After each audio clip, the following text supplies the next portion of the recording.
Hey guys, welcome back. Today we're going to talk about something that's been bugging me for a while. On this old Toyota of mine, I've owned this truck for about 20 years now. I'm going to show you what I've been dealing with, and I'm going to tell you how I went about fixing it. Okay, so for the longest time now, for probably about 8 years, this truck has been giving me like an intermittent no start scenario where regardless of how far I push the clutch in, or if I use the clutch start delay or clutch start cancel, which let me show you guys what that is just in case your truck's not equipped with it. I think most of them are though, but it's just this button right here allows you to basically crank the truck from outside without having to climb in and push the clutch. I use it on cold mornings when I come out here to crank it up and let it warm up, and then I just hit the button, reach in, turn the key, it fires right up. Well, lately, well, I say lately, for the past 8 years or so, occasionally I'd hit the button, go to turn it, and it just click, click, like it's not engaging the starter. Well, these things are extremely complicated for the year for some reason. I don't understand the system fully, I guess, but it just seems like a lot of, where's my thing there? There it is. So, seems like a lot of extra steps to do pretty simple stuff. Like this relay here, it's not just a standard relay. You can't just find these on the shelf. I've looked for these in the past. I don't know, they may be available now, but I haven't been able to find one and I've given up. So it's just a 4-wire system. See if I can get a picture of that there, sorry. So it's just a 4-wire system. So I mean, you could technically just go get a 4-wire relay, starter relay or something, and wire it in, but those come from China, most of them, and I don't trust it. So things that I've done to try to fix this problem, you can see I've taken this apart. I've taken this apart several times over the past couple years. Cleaned the contacts, that seemed to help for a while. I've cleaned the contacts in here. I've changed the starter. And guys, I've got a 2-inch body lift on here, so it makes it a little bit easier to see this stuff and get to it, but I've changed the starter a couple times. I've taken it out, tried to clean the solenoids and everything else, and it's just, you know, the things that I did would fix it for a short time and then it would just start doing it again.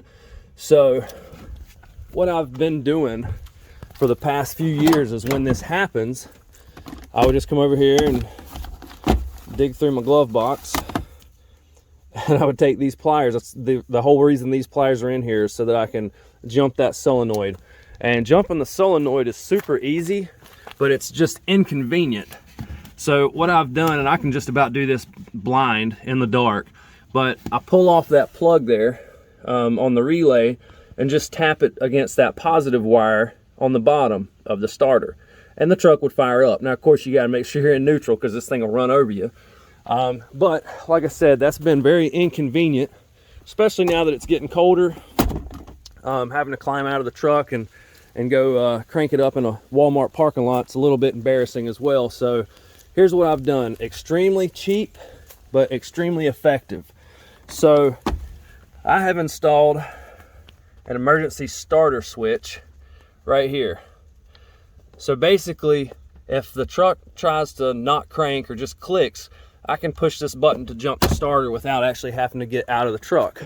It was extremely easy to do and very cheap. I say less than 10 bucks all in. It took about 10 feet of wire, and it took I think it was a $3, maybe a $6 switch. But yeah, just one wire off the positive, and you can put a fuse in this if you wanted to, I guess, but I didn't. The starter switch itself kind of will work as a fuse, I guess. So one wire off the positive goes to the switch. The other wire comes off the switch and goes down to the starter. Now, all I did here was I just spliced it in using a butt connector. So I cut the wire that went from the relay to the starter, put a butt connector, and just fed that one wire into the back side of the butt connector. Okay.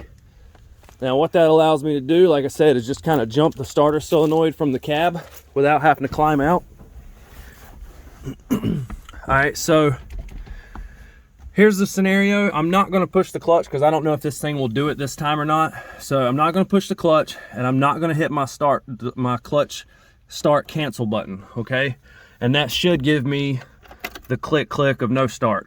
I don't know if you guys can hear that on the camera, but clicking, nothing's happening. So in neutral, key is in the on position, and it's just as simple as pushing the button. Now it runs. Now again, there's probably much better ways to go about doing that, but for me, this seemed very reliable, and it was less than 10 bucks. So give it a try for yourself if you want. That's how I did it. Thanks for watching.